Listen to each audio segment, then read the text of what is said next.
All right, let's kick off another deep dive. Today we're going behind the scenes of a meeting between, well, two pretty big names, right? Former U.S. President Donald Trump and former U.K. Prime Minister Keir Starmer. And we've got this Korean article, lays out their encounter. And let me tell you, this is way more than just like a typical diplomatic handshake, you know? Oh, yeah. There's a lot going on here. From like surprisingly warm moments between them to some like real tension, especially when it comes to Ukraine. Yeah, it really captures a kind of pivotal moment Yeah. for the U.S.-UK relationship, especially, after Brexit and everything. Exactly. And get this, the article starts off talking about this like surprisingly warm welcome that Trump gives Starmer. He even calls him, get this, a strong negotiator and a special person. Wow. What do you make of that? I mean, considering, how different their politics are. Yeah, it is fascinating because, like, on the surface, you wouldn't really expect, that kind of camaraderie between the two. But I think it kind of shows us a lot about Trump's way of doing diplomacy. Mm-hmm. Like, he's really all about the deal-making. Right. Right. And it seems like he saw that in Starmer. Yeah. Yeah. Regardless of their different political leanings, I guess. So it's almost like personality and that shared ability to make a deal that kind of trumped, no pun intended, Right. their political differences. Yeah, I think that's a good way to put it. I mean, remember the UK was really navigating its post-Brexit world at that time, and Right. a strong relationship with the US that was crucial for them. Totally. Both sides had a lot to gain if they could find that common ground. And they did, it sounds like. The article even mentions like the possibility of this real trade deal between the US and UK, like one with no tariffs at all. And this was all happening while at the same time Trump's out there like threatening tariffs against the EU. Yeah. So was he kind of playing hardball with the EU while, dangling this better deal in front of the UK? Yeah, it's possible, right? I mean, it definitely seems plausible. This potential trade deal was a huge incentive for the UK. Made that partnership with the US look even more attractive. Right. And it sent a pretty clear message, I think, to the EU about, what could happen if they didn't kind of get in line with Trump's whole America First agenda. And there's also this detail about Starmer presenting Trump with an invitation for King Charles III to make a state visit to the U.S. Mm-hmm. Do you think that was that just like a gesture of goodwill, or was there something a little more strategic going on there? Yeah. I mean, state visits, those are never just symbolic. They carry a lot of weight in international relations. Signals a strong bond between the two countries. Yeah. So by extending that invitation, I think Starmer, he could have been aiming to strengthen that U.S.-UK relationship, potentially smoothing the way for, better outcomes in those trade talks. So a little bit of royal diplomacy to kind of grease the wheels a bit. Exactly. And it probably didn't hurt that Trump seemed receptive to the whole thing. Right. So, yeah, it seems like Starmer played his cards well. Right. Yeah. But it wasn't all, sunshine and roses. The article highlights some friction when it comes to Ukraine. It sounds like Starmer was hoping for U.S. support for European peacekeeping efforts, but yeah, Trump, he seemed skeptical about getting America involved. Yeah, that's right. I mean, this difference in perspective really shows us like a core part of Trump's foreign policy, right? Mm-hmm. He was wary of international commitments, right, especially ones that would require U.S. military intervention.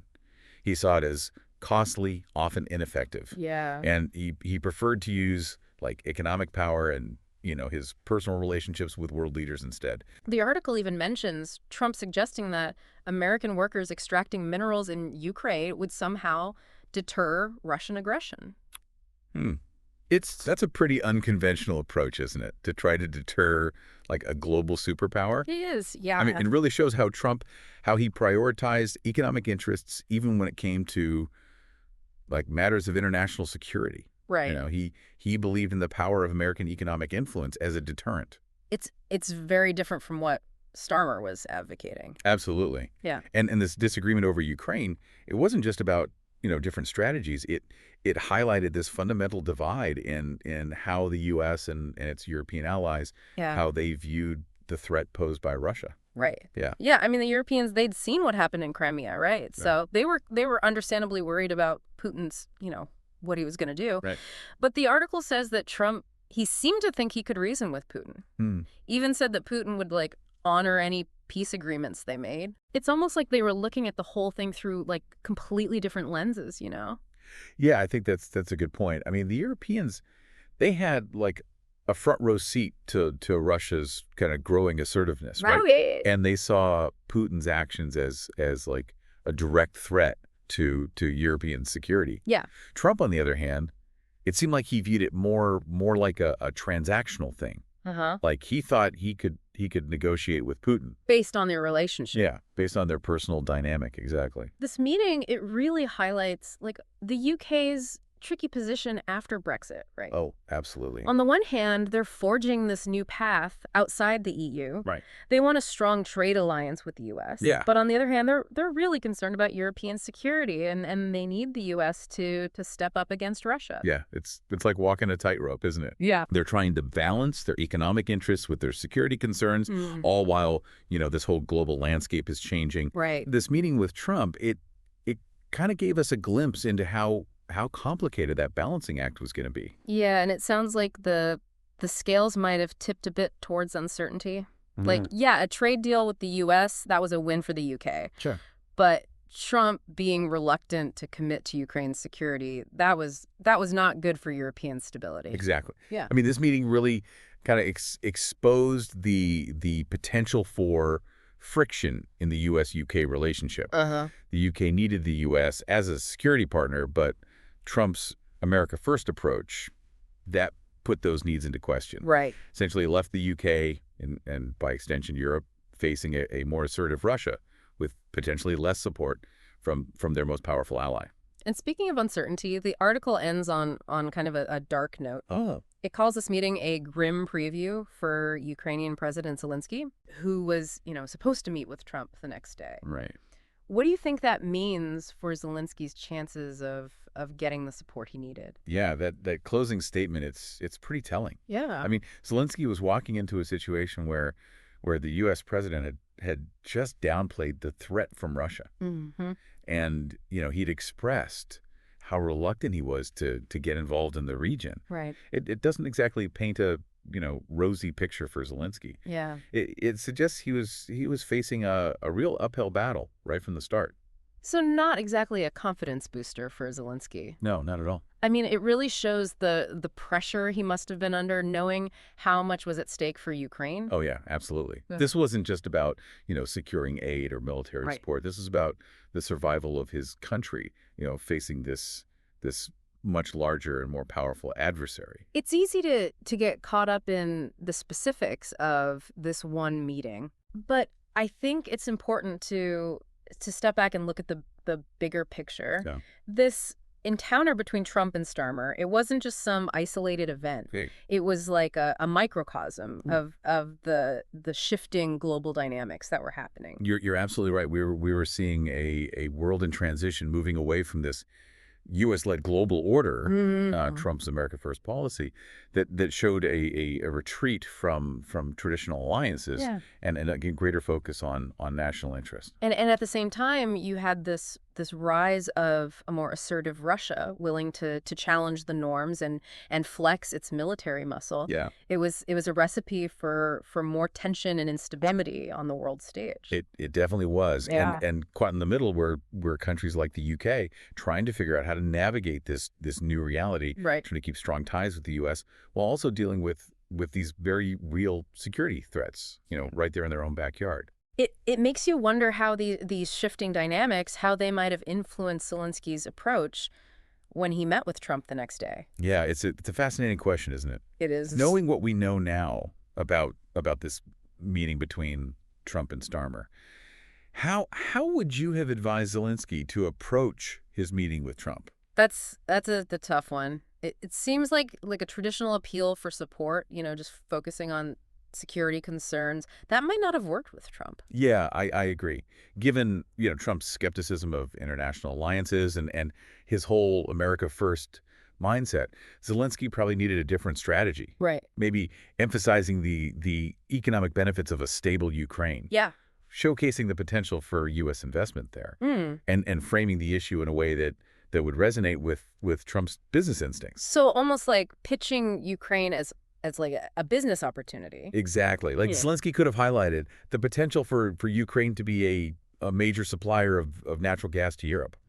Reducing their dependence on Russia. Mm-hmm. That would appeal to Trump's desire for American energy dominance. Yeah. And his focus on economic leverage.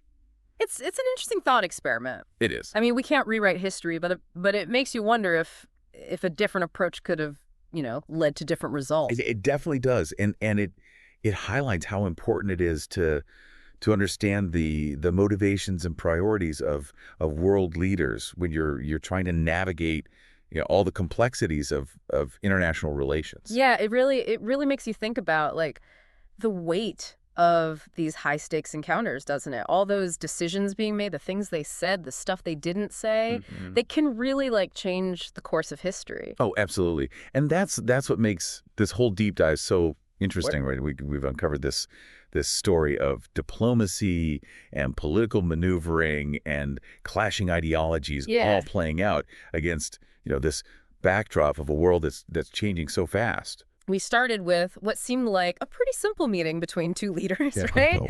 But as we peeled back the layers, we found this whole web of motivations and competing interests and how these personalities can really have an impact on the world stage. It's true. We saw how like personal relationships can, influence how things turn out in diplomacy, how economic stuff can get mixed up with security concerns, and how what one leader does can send like shockwaves through the whole international community. Yeah, and we even got to see like the challenges that leaders like Zelensky faced, trying to figure out this new world order where old alliances are being tested and the old rules don't seem to apply anymore. Yeah, it's a reminder that international relations, it's rarely black and white. It's not. It's all about nuance and strategy and constantly adapting. Absolutely, yeah. It's about knowing how to play the hand you're dealt. Yeah. Even when, the odds are stacked against you. Exactly. This whole deep dive has been a really fascinating look at all of that. It really has. It's been a pleasure, unpacking all this with you. Well, we've definitely covered a lot of ground today, from like how surprisingly friendly they were at the beginning to those big disagreements over Ukraine. Right. I think we've got a much better understanding of everything that was going on in that meeting. We do. And to everyone listening, we hope this deep dive has given you a few things to think about. Like, how do you think these events change the relationship between the U.S. and the U.K.? Yeah. What lessons can we take away from Trump and Starmer's like diplomatic dance? Right. And how would you have advised Zelensky going into that meeting with a pretty skeptical Trump? Yeah. We'd love to hear what you think. Until next time, keep exploring, keep asking questions, and keep diving deep.